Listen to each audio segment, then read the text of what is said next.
আমরা রাজবাড়ী জেলা রাজবাড়ী 1 আসনের আলী নওয়াজ মোহাম্মদ খোয়েম সাহেবের ভালোবাসার টানে আমরা সকল রিক্সা ড্রাইভার শ্রমিকরা আমরা একত্রিত হয়ে আমরা একটা মিছিল করলাম।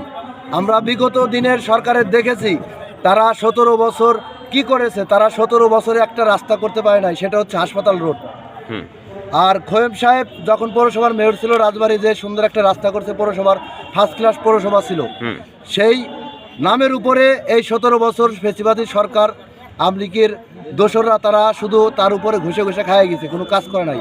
তাই আমরা দেখছি যে রাজবাড়ির ভিতরে ভালোবাসা যদি থাকে একমাত্র খোয়েম সাহেবের আছে, সেই কারণে খোয়েম সাহেবের ভালোবাসার টানে আমরা সকল রিক্সার শ্রমিক ভাইয়েরা আমরা একত্রিত হয়ে প্রায় 250-300 মতন হবে আমরা মিছিল করলাম। আমার এক বড় ভাই আছে জালাল ভাই, উনি আমার থেকে আরো ভালো বলতে পারবেন, উনি আমাদের সাথে আছেন, উনি কিছু বলুন। ধন্যবাদ। হ্যাঁ বলেন ভাই, বলেন।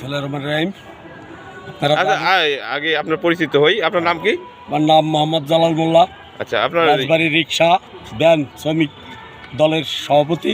আচ্ছা, আমার পরিচয়, আমরা যে নেতার রাজনীতি করি, গণমানুষের নেতা আলী নওয়াজ খোয়েম সাহেব, আমরা ওনার রাজনীতিটা কেন করি এই বিষয়গুলি আপনাদের একটু জানার দরকার। আচ্ছা, তারা জানেন যে বর্তমান যে সমাজ ব্যবস্থা, যে খেটে খাওয়া মানুষের, সাধারণ মানুষের, রিক্সাওয়ালার লাগে রাস্তা ভালো, যে রাস্তার কারণে এরা অনেকগুলো গাড়ি দিন রাত ভরে খালি এদের সারাই লাগে, এরা গাড়িগুলো মেরামত করতে এদের দিন শেষ, তাহলে কর্ম করবে কোন সময়, খাবি কোন সময়।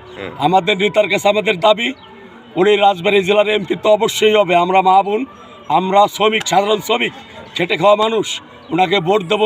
ওনার কাছে আমাদের দাবি যে আগের যে সরকার ছিল, সেই সরকারের যে মন্ত্রী জিল্লুর রহমান, উনি রাজবাড়িতে এখানে পার হাউস হওয়ার কথা ছিল, এই জায়গায় ওয়ার্কশপ হওয়ার কথা ছিল, এই জায়গায় মানুষের জমি জমা করছিল।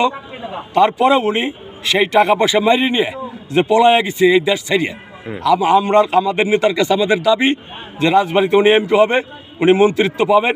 আমাদের এই ব্যারেজ, পদ্মা ব্যারেজ, পদ্মা সেতু এবং এই লোকোশেটের যে রাস্তাঘাট, লোকোশেটের আপনার এই যে ওয়ার্কশপ, যে কর্মকাণ্ডটা হওয়ার কথা ছিল, সেই কর্মকাণ্ড হইলে আমাদের রাজবাড়ির শ্রমিক ওই জায়গায় কর্ম করিয়া খাইতে পারবে। আপনারা জানেন যে আমরা অবহেলিত জেলা, আমাদের রাজবাড়ির জেলা, এই জেলায় আমাদের ভালো নেতা এই 17 বছরের ভিতরে যারা ক্ষমতায় ছিল তাদের ব্যবসায়ী এটাই ছিল, নেশা, যুব সমাজ ধ্বংস করা। শেখ হাসিনা নিজেই এই দেশে নেশাদ্রব্য ঢুকেছে। ধন্যবাদ।